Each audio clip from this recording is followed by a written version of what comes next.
हम एक्सरसाइज 12.3 कर रहे थे वेक्टर्स में। उसमें हमने क्वेश्चन नंबर 5 तक किया था। क्वेश्चन नंबर 6 है इसका second part. Find a unit vector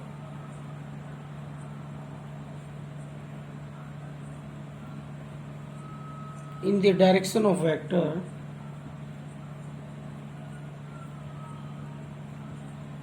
direction of the vector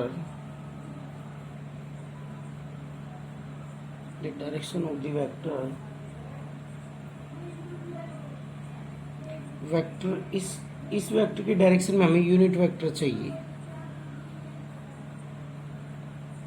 if A vector is equal to I cap plus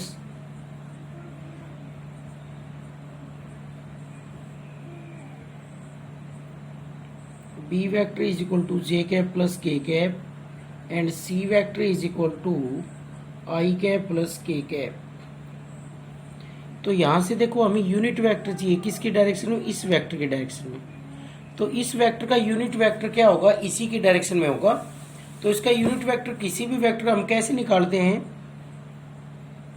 उस वेक्टर को उसके मैग्नीट्यूड से डिवाइड करें तो उस वेक्टर का क्या आ जाता है, यूनिट वेक्टर। और वो यूनिट वेक्टर उसी वेक्टर की डायरेक्शन में होता है जो यूनिट वेक्टर आता है।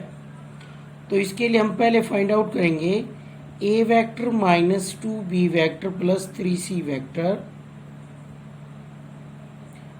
ए वेक्टर है आई कैप प्लस जे कैप, 2b वेक्टर तो b वेक्टर को हम 2 से मल्टीप्लाई करेंगे और plus 3c vector I cap plus के कैप। तो इसमें आई कैप में ऐड होगा तो 1 माइनस 2 प्लस 3 तो 3 प्लस ये क्या हो जाएगा, आई कैप कितना है यहाँ पर 1 और यहाँ पर कितना है 3, तो ये हो जाएगा 1 प्लस 3 आई कैप। आई कैप में आई कैप ऐड होगा, जे कैप में जे कैप और के कैप में के कैप। तो यहाँ पर जे कैप कितना है, जे कैप है यहाँ पर 1, यहाँ पर कितना है -2 और के कैप है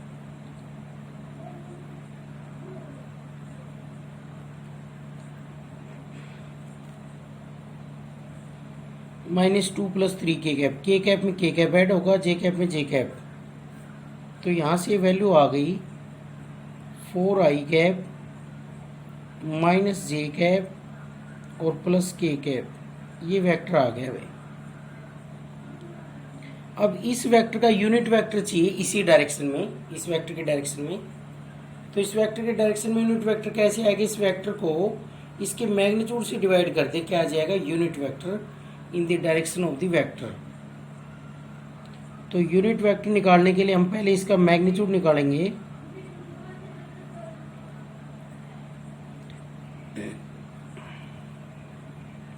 और किसी भी वेक्टर का मैग्नीट्यूड कैसे आता है, आई कैप के कोफिशिएंट का स्क्वायर प्लस जे कैप के कोफिशिएंट का स्क्वायर प्लस के कैप के कोफिशिएंट का स्क्वायर।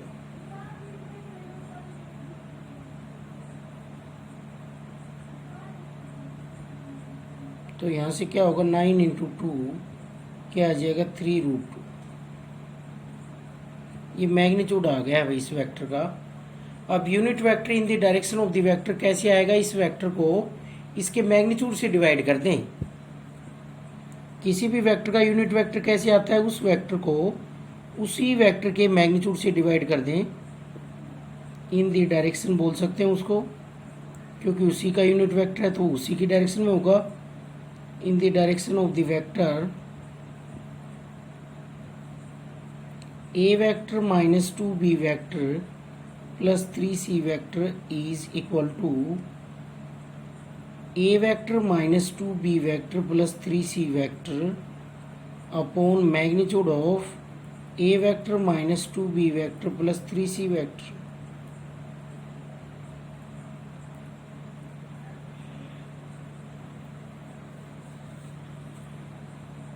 तो ये जो वेक्टर है इसकी वैल्यू रखेंगे 4 आई cap minus J cap plus के कैप अपॉन इसका मैग्नीट्यूड क्या आया था 3√2। तो ये यूनिट वेक्टर आ गया है इन the direction of the vector A vector minus 2b vector plus 3c vector. और मैग्नीट्यूड कैसे आता है, आई कैप के कोफिशिएंट का स्क्वायर प्लस जे कैप के कोफिशिएंट का स्क्वायर प्लस के कैप के कोफिशिएंट का स्क्वायर। किसी भी वेक्टर का मैग्नीट्यूड अगर हमें चाहिए, आई कैप जे कैप और के कैप में दे रखा है, तो किस तरह से आएगा, आई कैप के कोफिशिएंट का स्क्वायर प्लस जे कैप के कोफिशिएंट का स्क्वायर प्लस के कैप के कोफिशिएंट का स्क्वायर। देखो भाई नेक्स्ट क्वेश्चन है क्वेश्चन नंबर 7 का second part. Find the vector in the direction of the vector. इस वेक्टर की डायरेक्शन में हमें वेक्टर चाहिए जिसका मैग्नीट्यूड 7 यूनिट्स हो। तो इस वेक्टर की डायरेक्शन में पहले हम क्या निकाल लेंगे, यूनिट वेक्टर। और इस वेक्टर को हम मान लेते हैं let A vector is equal to minus I cap plus 2j cap plus 2k cap. तो अब हम सबसे पहले इसमें यूनिट वेक्टर निकाल लेते हैं, क्योंकि यूनिट वेक्टर का मैग्नीट्यूड कितना होता है 1, जो इसी डायरेक्शन में हो। यूनिट वेक्टर इसी डायरेक्शन में होता है, इस वेक्टर की डायरेक्शन में ही, जो गिवन वेक्टर इसकी डायरेक्शन में।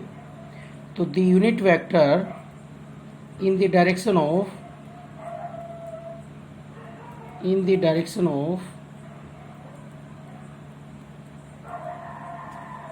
The given vector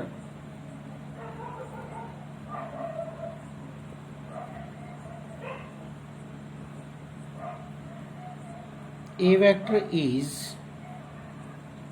A cap. Unit vector को हम कैप से रिटर्न करते हैं, a vector upon magnitude of A vector. तो यहाँ पर हम ए वेक्टर की वैल्यू, मैग्नीट्यूड ए वेक्टर की वैल्यू निकालेंगे। मैग्नीट्यूड ए वेक्टर की वैल्यू क्या होगी, रूट आई कैप के कोफिशिएंट का स्क्वायर प्लस जे कैप के कोफिशिएंट का स्क्वायर प्लस के कैप के कोफिशिएंट का स्क्वायर। तो ये आ जाएगा 3। अब हम इसमें ए वेक्टर रख देते हैं माइनस आई cap plus 2j cap plus 2k cap upon 3। तो ये आ गए unit vector in the direction of this vector. अब लेकिन हमें क्वेश्चन में कितने मैग्नीट्यूड का वेक्टर चाहिए, इस डायरेक्शन में 7 का चाहिए। ये क्या है, यूनिट वेक्टर आया है ए कैप। अब जो यूनिट वेक्टर आया है उसको अगर हम 7 से मल्टीप्लाई कर दें तो जो वेक्टर होगा उसका मैग्नीट्यूड कितना होगा, 7 होगा। तो देखो vector in the direction of A vector having magnitude 7 units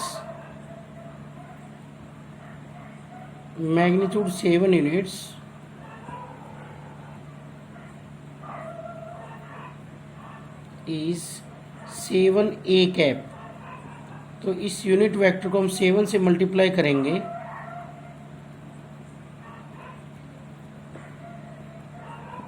तो ये वेक्टर कितने मैग्नीट्यूड का आ गया है, 7 मैग्नीट्यूड का आ गया है। तो रिक्वायर्ड वेक्टर आ गया 7/3 माइनस आई cap plus 2j cap plus 2k cap. तो ये आ गया है वेक्टर हमारा इसी वेक्टर गिवन वेक्टर की डायरेक्शन में, जिसका मैग्नीट्यूड 7 यूनिट्स है। तो कितने भी मैग्नीट्यूड का वेक्टर चाहिए किसी वेक्टर की डायरेक्शन में, तो कैसे निकालेंगे, पहले उस वेक्टर का यूनिट वेक्टर निकाल लें और यूनिट वेक्टर को जितना मैग्नीट्यूड का वेक्टर चाहिए उतने से ही मल्टीप्लाई कर दें। तो 7 यूनिट का मैग्नीट्यूड चाहिए था हमें, वेक्टर का मैग्नीट्यूड 7 चाहिए था। तो उसके लिए हमने यूनिट वेक्टर को कितने से मल्टीप्लाई कर दिया, 7 से। तो इस वेक्टर का मैग्नीट्यूड कितना हो गया है, 7। और ये इसी वेक्टर की डायरेक्शन में है, क्योंकि ए कैप की डायरेक्शन क्या होती है, ए वेक्टर की डायरेक्शन होती है। तो अगर कोई भी वेक्टर कितने भी मैग्नीट्यूड का चाहिए तो उसको इस तरीके से हम फाइंड आउट करेंगे। क्वेश्चन नंबर 8 है calculate the modulus and the unit vector of the sum of the vectors. इन वेक्टर्स का सम करके हमें यूनिट वेक्टर निकालना है और इसका मॉडुलस मीनिंग मैग्नीट्यूड, एक ही बात है। तो यहाँ पर हमारे पास जो वेक्टर्स हैं वो ये मान लेते हैं हम, let A vector is equal to I cap plus 4j cap plus 2k cap,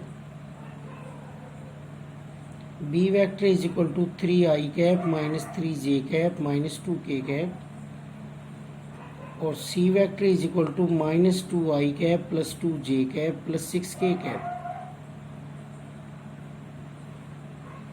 तो हमें इसका मॉडुलस चाहिए। पहले तो इन सभी का सम का मॉडुलस चाहिए, सम ऑफ वेक्टर्स का। तो a vector plus B vector plus c vector is equal to i plus 4j plus 2k plus 3i minus 3j minus 2k minus 2i plus 2j plus 6k। तो इनको हम add करेंगे तो ये vectors कैसे add होंगे? आई cap में आई cap add होगा, जे कैप में जे कैप और के कैप में के कैप। तो आई कैप इन सभी में है तो कॉमन आ जाएगा आई कैप। क्या बचा? 1 प्लस 3 माइनस 2 आई कैप। और इसी तरीके से जे में 4 माइनस 3 प्लस 2 जे कैप। और के कैप में 2 माइनस 2 प्लस 6k कैप। तो यहाँ से वैल्यू आ जाएगी 2i कैप और 6 माइनस 3 3j कैप और ये क्या आ जाएगा 6k कैप। तो ये आ गया इन वेक्टर्स का सम। तो हमें इन सभी वेक्टर्स का जो सम बना है, सम ऑफ वेक्टर्स, उसका यूनिट वेक्टर चाहिए और मॉडुलस भी चाहिए। Modulus means magnitude. तो यहाँ पर मॉडुलस क्या होगा?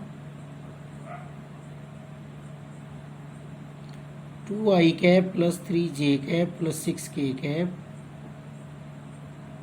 Is equal to root i cap के कोफिशिएंट का स्क्वायर प्लस j कैप के कोफिशिएंट का स्क्वायर प्लस k कैप के कोफिशिएंट का स्क्वायर। तो यहाँ से हमारे पास वैल्यू आ गई 4 प्लस 9 प्लस 36 49 का रूट क्या हो गया? 7। तो ये मॉडुलस आ गया इसका सम ऑफ वेक्टर्स का, a vector plus B vector plus c vector का मॉडुलस आ गया।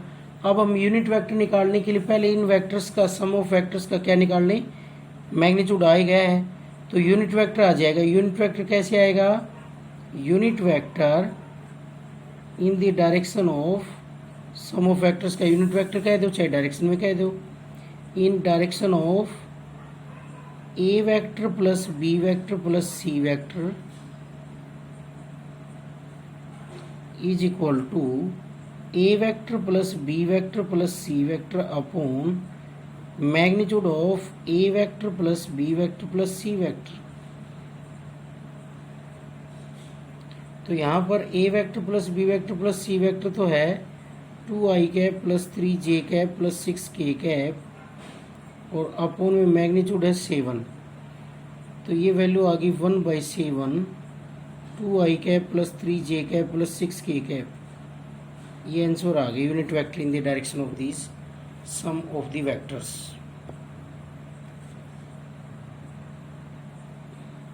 नेक्स्ट क्वेश्चन है if the position vector A vector of the point 5n is such that. Position vector A vector है किसका? किस पॉइंट का? 5n का। सच दैट इसका मैग्नीट्यूड 13 है। Find the values of n। तो here A vector is the position vector of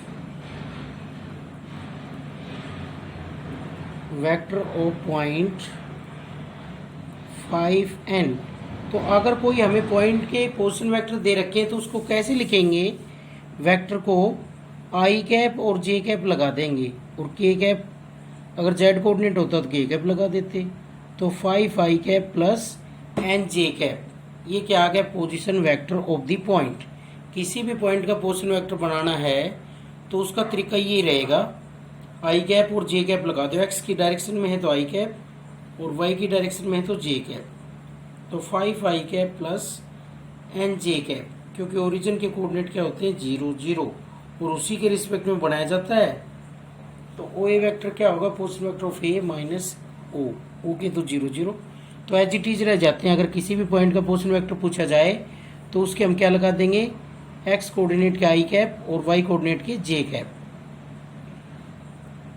अब इसका हमें मैग्नीट्यूड गिवन है इस वेक्टर का 5 का स्क्वायर प्लस एन स्क्वायर और मैग्नीट्यूड गिवन है 13, so carrying on both side 169 is equal to 25 plus n square. 25 को इधर लाएंगे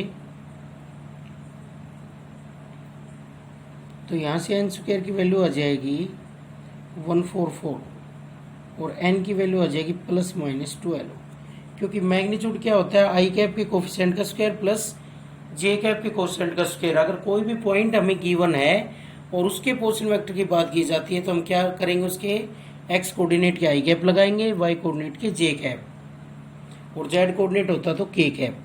वो वेक्टर बन जाएगा पोजीशन वेक्टर किसी भी पॉइंट का जो गिवन पॉइंट है। क्वेश्चन नंबर 10 है right the direction ratios of the vector.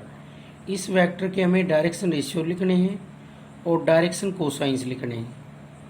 तो किसी भी वेक्टर में जो डायरेक्शन रेशियो होते हैं वो क्या होते हैं, उसके जो आई कैप का कोफिशिएंट है, जे कैप का कोफिशिएंट है और के कैप का कोफिशिएंट है, वो जो कंपोनेंट है किसी वेक्टर के वो क्या कहलाते हैं, direction ratio of the vector. X axis में जो कंपोनेंट है, वाई एक्सिस में जो कंपोनेंट है और जेड एक्सिस में जो कंपोनेंट है, उन कंपोनेंट्स को हम क्या बोलते हैं, किसी वेक्टर के डायरेक्शन रेशियोज। और इसको ज़्यादा हम पढ़ेंगे चैप्टर नंबर 13 में, डायरेक्शन रेशियो और डायरेक्शन कोसाइन का कंप्लीट टॉपिक। अभी हम इतना याद रखें, अगर कोई वेक्टर गिवन है, let A vector is equal to I cap plus 2j cap plus 3k cap, then the direction ratios of a vector are the component of the vector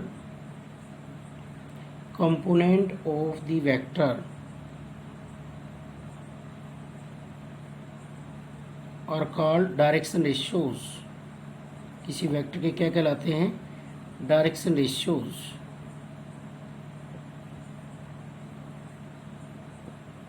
तो इसके डायरेक्शन रेशियोज क्या हुए, direction ratios of the vector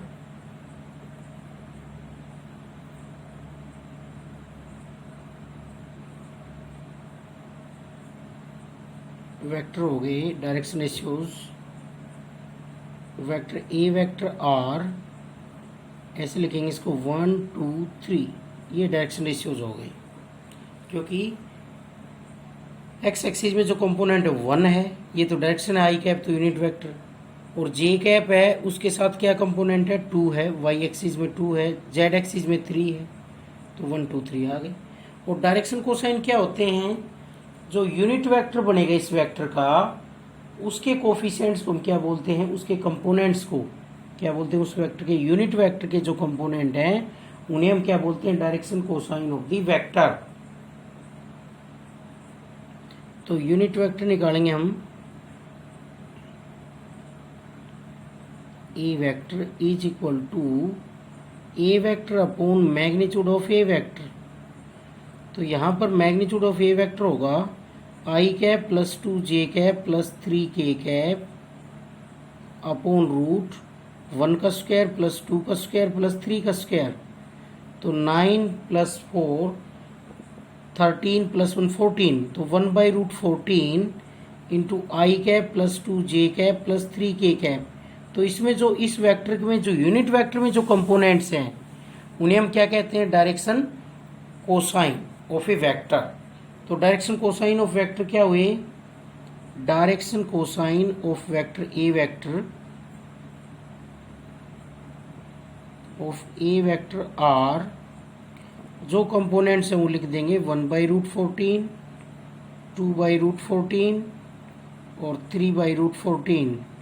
ये components आ गए हैं भाई, direction cosine है। ये क्या है, यूनिट वेक्टर के कंपोनेंट्स। यूनिट वेक्टर के कंपोनेंट एक्स एक्सिस में क्या है 1/√14, वाई एक्सिस में 2/√14, जेड एक्सिस में 3/√14। तो ये आगे हमारे पास direction cosine of A vector. तो किसी भी वेक्टर के हम इस तरीके से डायरेक्शन रेशियो और डायरेक्शन कोसाइन फाइंड आउट कर सकते हैं। इनको हम ज़्यादा पढ़ेंगे चैप्टर नंबर 13 में, कंप्लीट टॉपिक पढ़ेंगे। अभी बस इतना ही याद रखें। तो हम नेक्स्ट क्वेश्चन कर रहे हैं, prove that the following points are collinear. ये पॉइंट्स क्या होंगे, कोलिनियर प्रूव करना है यूजिंग वेक्टर्स। तो वेक्टर्स में हम कैसे करेंगे, अलग अलग वेक्टर निकालेंगे तो सबसे पहले मैं फाइंड आउट कर रहा हूँ ए वेक्टर, ए बी वेक्टर। तो उसके लिए अगर पोजीशन वेक्टर लिखूँ तो पोजीशन वेक्टर ऑफ ए क्या आएंगे, 3i cap minus 2j cap plus 4k cap. जो भी कोऑर्डिनेट्स हैं वो एक्स एक्सिस में है तो आई कैप लग जाएगा, वाई एक्सिस में जे कैप और जेड एक्सिस में के कैप। और पोजीशन वेक्टर ऑफ बी क्या आएगा, i cap plus J cap plus के कैप। और पोजीशन वेक्टर ऑफ सी क्या आएगा, माइनस आई cap plus 4j cap minus 2k cap. ये पोजीशन वेक्टर आ गए। अब हम इनसे फाइंड आउट कर सकते हैं ए बी वैक्टर भी और बी सी वैक्टर भी।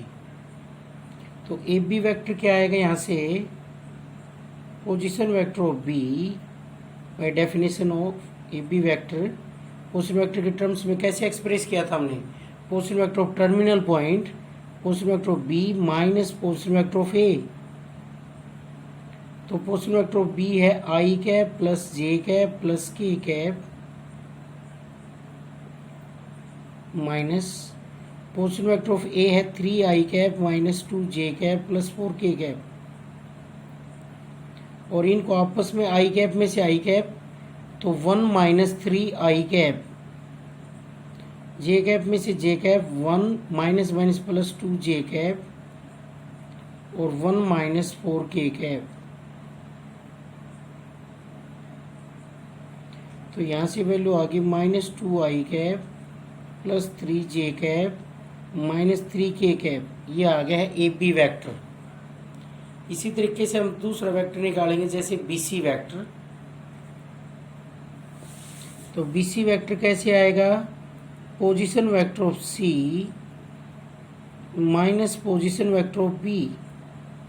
ये पोजीशन वेक्टर के टर्म्स में निकाल रहे हैं, वैसे हम डायरेक्ट भी निकाल सकते हैं।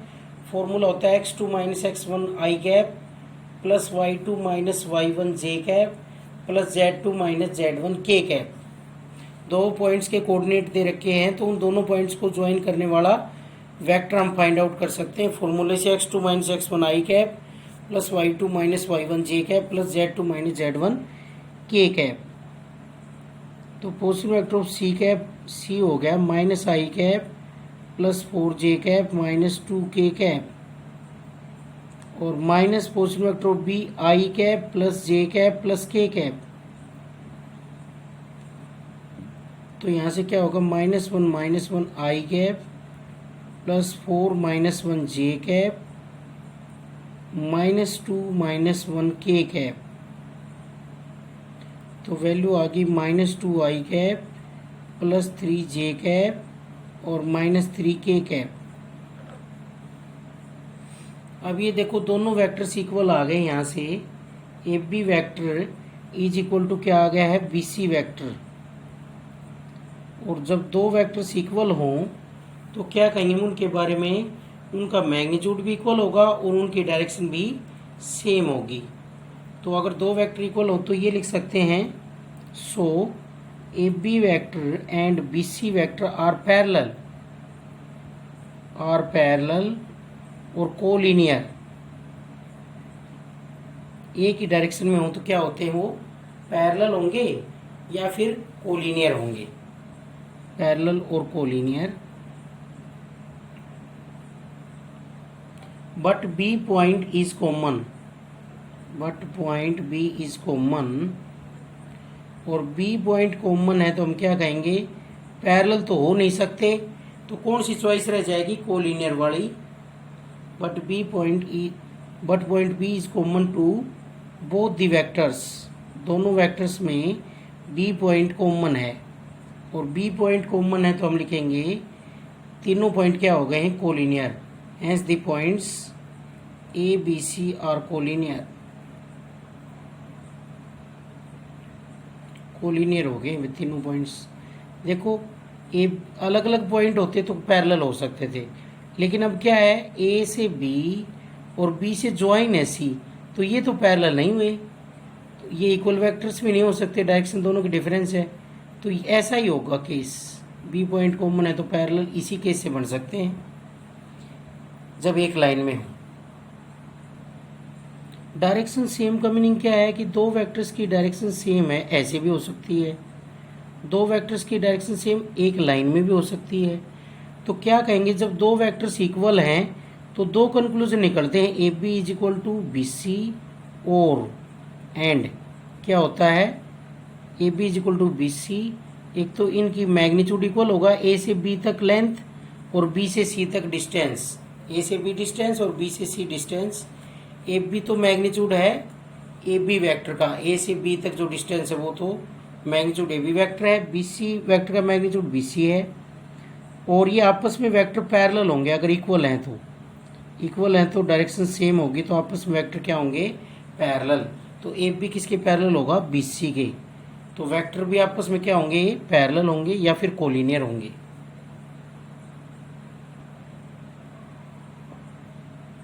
क्वेश्चन नंबर 12 है, the position vector of the points A B C D are, ये गिवन है, so that the lines A B and C D are parallel.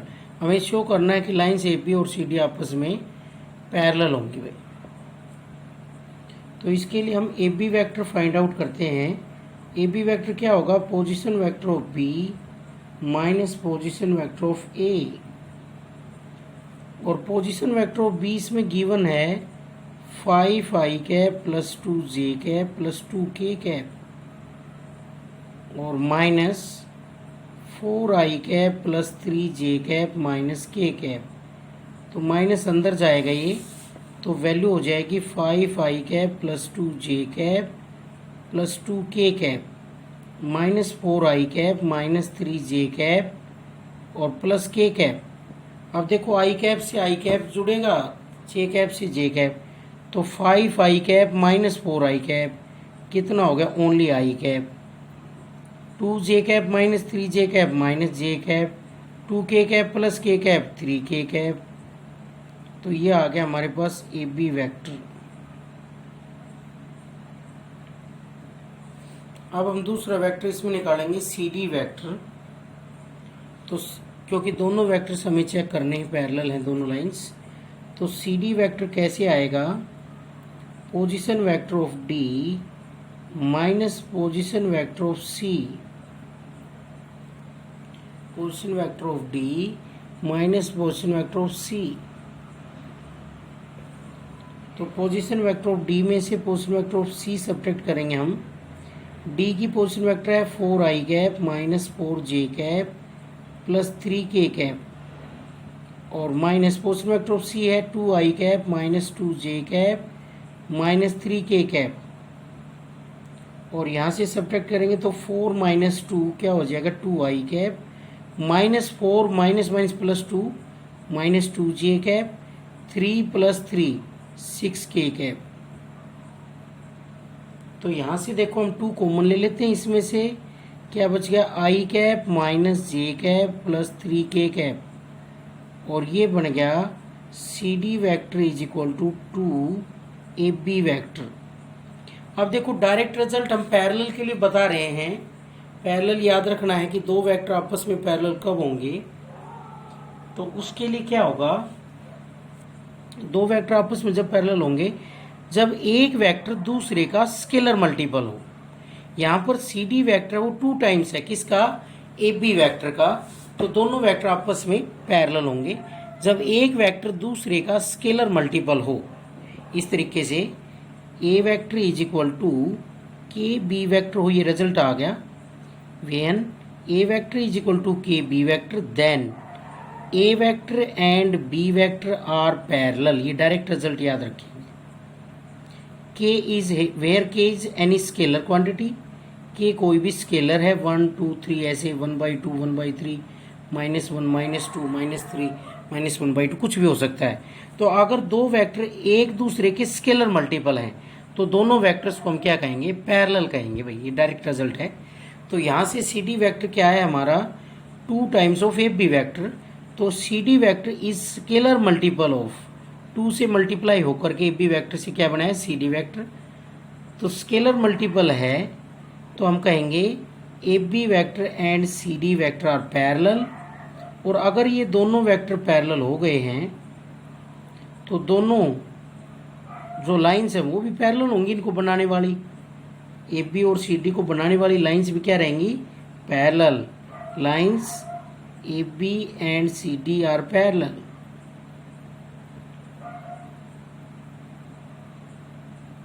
इसके अकॉर्डिंग क्या है देखो, सी डी और ये हो गया ए बी, तो ए बी वैक्टर का ये 2 टाइम्स है, इस तरीके से है। सी डी वैक्टर 2 टाइम्स है ए बी वैक्टर, तो ये दोनों लाइन आपस में क्या हो गई हैं, पैरेलल। क्योंकि दो वेक्टर पैरेलल होते हैं तो उनकी डायरेक्शन सेम होगी या फिर अपोजिट होगी। तो यहाँ पर ये दोनों C D vector is equal to plus की वैल्यू आ रही है, इज इक्वल टू प्लस आ रहा है, तो दोनों वेक्टरों की डायरेक्शन सेम है, सी डी और एफ बी की।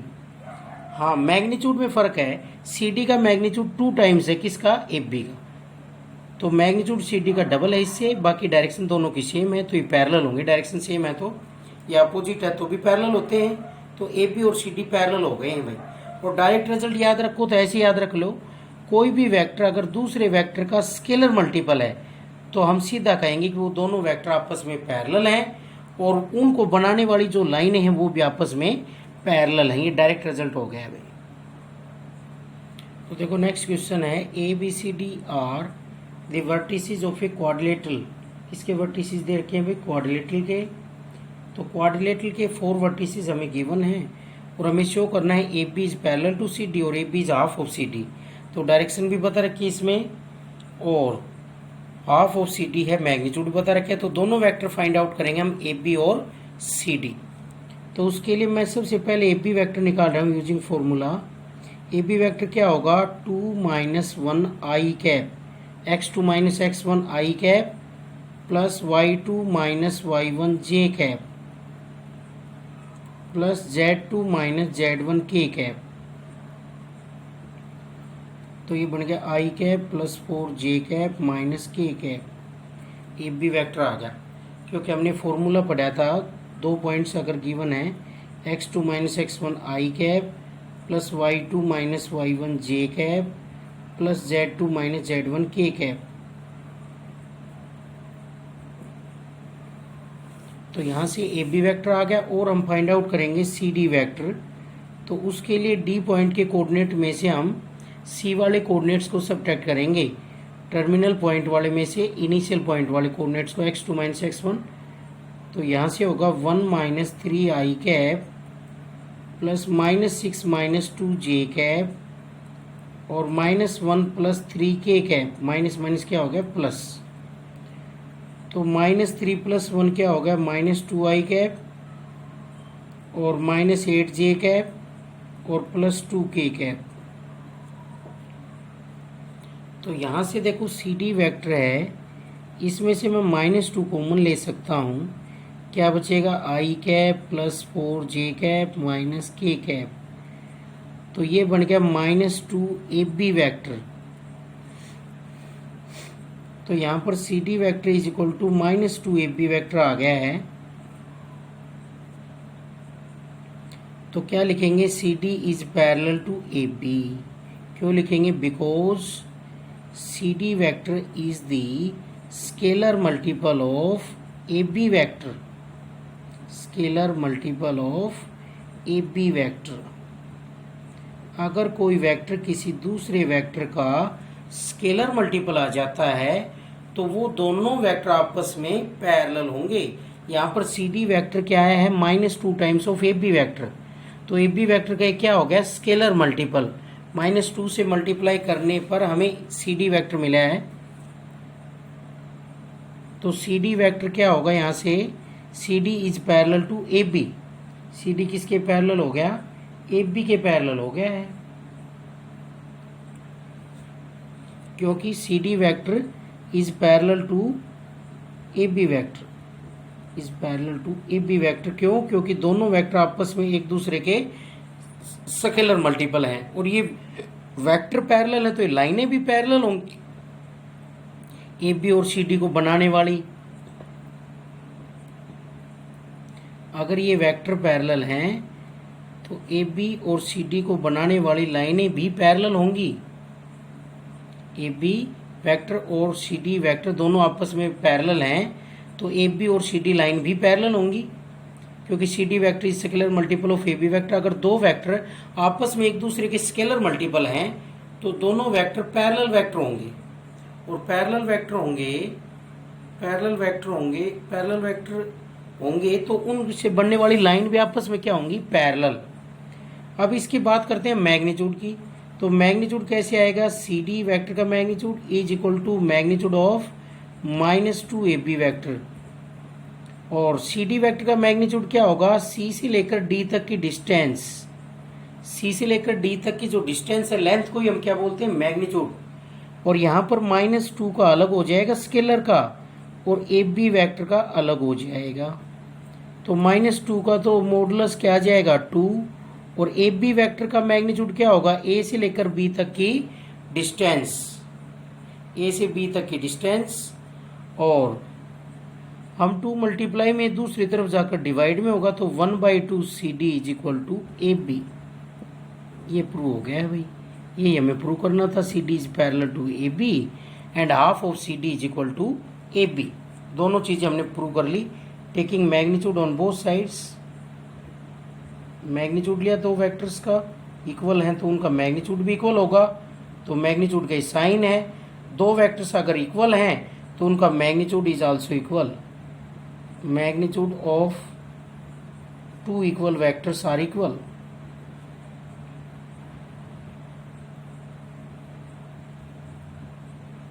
दो वेक्टर अगर इक्वल हैं तो उनका मैग्नीट्यूड भी इक्वल होगा। तो मैंने इनका मैग्नीट्यूड ले लिया, दोनों वेक्टर इक्वल थे। तो नेक्स्ट क्वेश्चन नंबर 14 है, इफ ए गिवन है 2 1 3, बी गिवन है 2 -3 4, सी है -1 2 7 are the 3 points, find a point D such that magnitude of A B vector is equal to half of C D vector magnitude and A B is parallel to C D. A B किसके parallel होगा, C D.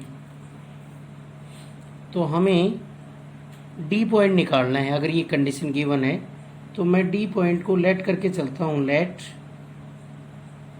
D X Y Z be the required point, जिस point की हमें ज़रूरत है। और अब हम फाइंड आउट करते हैं ए बी वैक्टर और सी डी वैक्टर, क्योंकि दोनों की जरूरत रहेगी।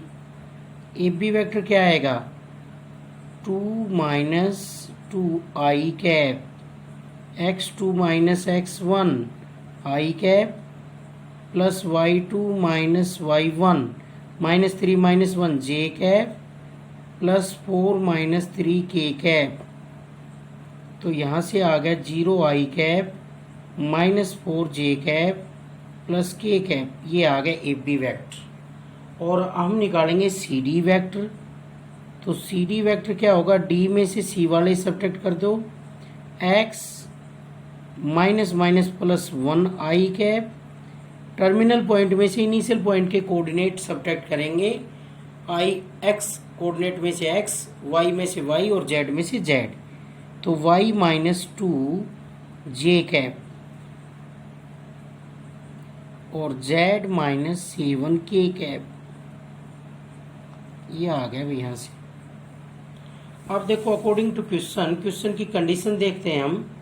क्वेश्चन में गिवन है वो ये है, A B vector magnitude is equal to half of C D vector magnitude and A B is parallel to C D, A B C D के पैरेलल है, ये हमें गिवन है भाई। तो गिवन के बेस पर ए बी अगर सी डी के पैरेलल है तो दो बातें हो सकती हैं यहाँ से, ए बी सी डी के पैरेलल है तो दोनों की डायरेक्शन सेम भी हो सकती है, या फिर पैरेलल लाइंस होती हैं जब डायरेक्शन क्या हो सकती है, अपोजिट भी हो सकती है। ये भी केस बन सकता है या फिर ये भी बन सकता है। अब भी ये दोनों लाइन पैरेलल हैं, तो दो लाइन अगर पैरेलल हैं तो दो केस बनेंगे, डायरेक्शन सेम भी हो सकती है और अपोजिट भी हो सकती है। तो अगर दो वेक्टर्स की डायरेक्शन अपोजिट है तो उनके बीच में क्या रिलेशन होगी, क्या लग जाता है, नेगेटिव। और डायरेक्शन सेम है और मैग्नीट्यूड इक्वल है तो दोनों वेक्टर इक्वल हो जाएंगे। तो A B is parallel to C D, यहाँ से मैं दो बातें बनाऊंगा, A B is parallel to C D first case one क्या होगा, केस वन ये होगा A B vector and C D vector have same direction, या तो ऐसा होगा सेम डायरेक्शन होगी दोनों की, और सेम डायरेक्शन होगी ए बी और सी डी की, और मैग्नीट्यूड इसका हाफ है, तो दोनों वेक्टर आपस में क्या हो जाएंगे, इक्वल। कौन कौन से, A B vector is equal to half C D vector, क्योंकि इन दोनों वेक्टर्स की डायरेक्शन सेम है और मैग्नीट्यूड यहाँ पर इक्वल दे ही रखा है, तो ये दोनों वेक्टर इक्वल हो जाएंगे। A B vector is equal to half of C D vector हो जाएगा। और केस टू से क्या होगा, अगर दो लाइन पैरेलल हैं तो वो जो वेक्टर हैं उनकी डायरेक्शन अपोजिट भी हो सकती है। ए B vector and C D vector have opposite direction, उनकी अपोजिट डायरेक्शन भी हो सकती है। और अपोजिट डायरेक्शन के केस में हम क्या करते हैं, साइन चेंज कर देते हैं, नेगेटिव कर देते हैं। मैग्नीट्यूड इन दोनों वेक्टर्स का इक्वल है, ए बी और सी डी का, ए बी वेक्टर है उसका मैग्नीट्यूड और half of C D vector का मैग्नीट्यूड क्या है, इक्वल है। लेकिन डायरेक्शन अपोजिट है, तो डायरेक्शन अपोजिट है तो क्या लग जाएगा, माइनस 1/2 सी डी वेक्टर। तो अगर पैरेलल हैं तो दो केस बने हमारे पास, दो लाइनें पैरेलल हैं तो दो केस बन गए, डायरेक्शन सेम भी हो सकती है, अपोजिट भी हो सकती है, और मैग्नीट्यूड इनका इक्वल है इन दोनों वेक्टर्स का, तो ये दोनों वेक्टर इक्वल हो जाएंगे और ये नेगेटिव वेक्टर इसके इक्वल हो जाएगा। दोनों को अगर कंबाइंड रिजल्ट बनाएं तो ये बनेगा A B vector is equal to plus minus 1/2 C D vector. दोनों रिजल्ट्स को, दोनों केस को कंबाइंड बनाएं तो ए बी वेक्टर की हमें वैल्यू गिवन है, वो मैं रख देता हूँ 0 I cap minus 4 J cap plus के cap is equal to plus minus 1/2 C D vector आया था x प्लस 1 आई कैप और प्लस y माइनस 2 जे कैप और plus z minus 7 K cap. अब हम इनको इक्वल रखेंगे, इक्वल कैसे रखेंगे, आई कैप का कोफिशिएंट आई कैप के इक्वल होगा, जे कैप का जे कैप के इक्वल होगा, तो क्या क्या वैल्यूज आएंगे, एक बार प्लस रख लेते हैं एक बार माइनस, तो 0 is equal to plus minus 1/2 x plus 1, minus 4 is equal to plus minus 1/2 y minus 2, और लास्ट वाला केस है 1 is equal to plus minus 1/2 into Z minus 7, तो यहाँ से ये 0 आ जाएगा और x की वैल्यू आ जाएगी -1, यहाँ से ये 2 से मल्टीप्लाई होगा, -2 is equal to plus minus y minus 2, तो एक बार हम प्लस रखेंगे एक बार माइनस, तो जब प्लस रखेंगे जब तो ये वैल्यू आएगी, -2 को इधर लेंगे तो -8 प्लस 2 क्या हो जाएगा, -6, और जब माइनस रखेंगे तो माइनस से माइनस कैंसिल और ये क्या हो जाएगा 10, y इज इक्वल टू 10 इधर आ गया। और ऐसे इसको सिंप्लीफाई करेंगे, एक बार प्लस रखेंगे और एक बार माइनस रखेंगे तो 2 आ जाएगा, प्लस रखेंगे जब तो z की वैल्यू आ जाएगी यहाँ से 9, और दूसरा नेगेटिव रखेंगे तो क्या आएगा 2 is equal to minus Z plus 7, 7 को इधर लाएंगे, -5 is equal to minus Z, minus से माइनस कैंसिल, तो प्लस के केस में इसमें तो दोनों वैल्यू सेम है, तो प्लस के केस में जो वैल्यू आई है वो पॉइंट अलग बनेंगे, -1 -6 और 9, -1 -6 और 9, एक पॉइंट तो ये बन गया डी, और दूसरा इसमें तो सेम है प्लस माइनस में -1, माइनस वाले केस में क्या वैल्यू आई थी 10 और इसमें क्या आई है वैल्यू 5, तो ये आगे रिक्वायर्ड पॉइंट्स डी पॉइंट के कोऑर्डिनेट्स आ गए हैं ये। अब अगले क्वेश्चन में प्रूव करना है इक्विलेटरल ट्रायंगल। इक्विलेटरल ट्रायंगल क्या होती है, जिसकी सभी साइड इक्वल हो जाएं। तो 3 पॉइंट्स हमें गिवन है, तो तीनों पॉइंट से हम 3 वेक्टर निकालेंगे तीनों साइड, और तीनों वेक्टर्स का क्या निकाल लेंगे मैग्नीट्यूड, और मैग्नीट्यूड तीनों वेक्टर्स का इक्वल आएगा तो हम कहेंगे इक्विलेटरल ट्रायंगल। तो लास्ट क्वेश्चन है ये, if A B C have position vectors 2 0 0 0 1 0 0 0 2 so that triangle A B C is isosceles. Triangle A B C isosceles होगी, तो इसके लिए हम ए बी वेक्टर फाइंड आउट करते हैं। ए बी वेक्टर क्या होगा, x2 minus x1 minus 2 i cap और 1 j कैप और 0 k कैप। इसी तरीके से हम BC वेक्टर निकालेंगे। BC वेक्टर क्या होगा? BC वेक्टर यहाँ से क्या होगा?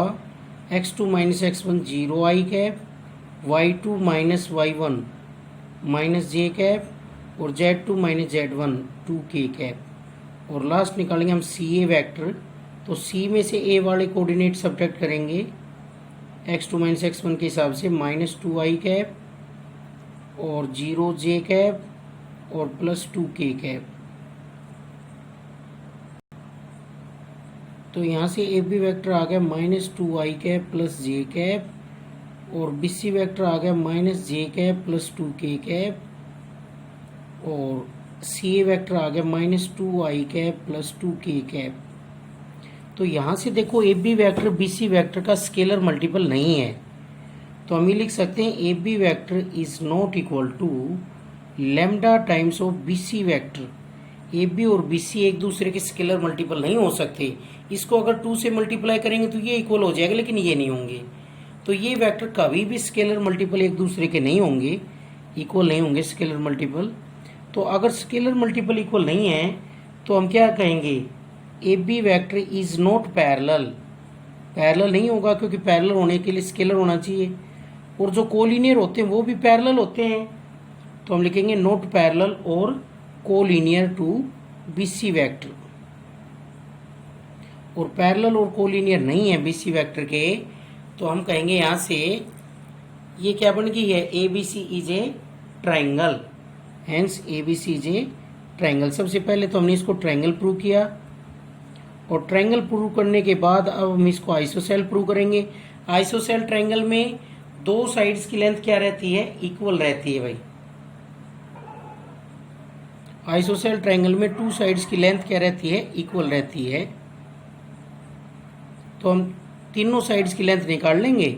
और लेंथ कैसे आती है? साइड की लेंथ उसका मैग्नीट्यूड से आती है। तो AB वेक्टर का मैग्नीट्यूड क्या कहलाता है? AB length, AB side, root -2 का स्क्वायर प्लस 1 का स्क्वायर रूट 5। और BC क्या आएगा? मैग्नीट्यूड ऑफ BC वेक्टर, और ये आ जाएगा रूट -1 का स्क्वायर प्लस 2 का स्क्वायर, तो ये वैल्यू भी रूट 5। और अगला AC क्या आएगा? मैग्नीट्यूड ऑफ CA वेक्टर, तो ये आएगा -2 का स्क्वायर प्लस 2 का स्क्वायर, 4 + 4 8। तो ये दोनों साइड इक्वल हैं, AB is equal to BC, और 2 साइड इक्वल हैं, AB is equal to BC, therefore triangle ABC is isosceles. Triangle ABC is isosceles triangle, तो इसलिए आइसोसेल्स ट्रायंगल हो गई है। ये प्रूव हो गया, यही करना था। इक्विलेटर ट्रायंगल अगर होती तो तीनों साइड क्या हो जाती? इक्वल। तो ट्रायंगल बनने के लिए क्या होना चाहिए? कोलिनियर नहीं होने चाहिए तीनों पॉइंट्स, तो उसके लिए पैरेलल होंगे। कोलिनियर होंगे तो पैरेलल जरूर होंगे। जो कोलिनियर होते हैं वो पैरेलल भी तो होते हैं, एक लाइन में होते हैं, वो पैरेलल होते हैं। A से B, B से C, तो पैरेलल भी तो है आपस में। तो इसलिए पैरेलल कब होते हैं? जब एक वेक्टर दूसरे का स्केलर मल्टीपल हो। तो यहाँ पर AB वेक्टर और BC वेक्टर को चाहे किसी भी कांस्टेंट से मल्टीप्लाई कर लो, कभी भी AB वेक्टर के इक्वल नहीं आएगा।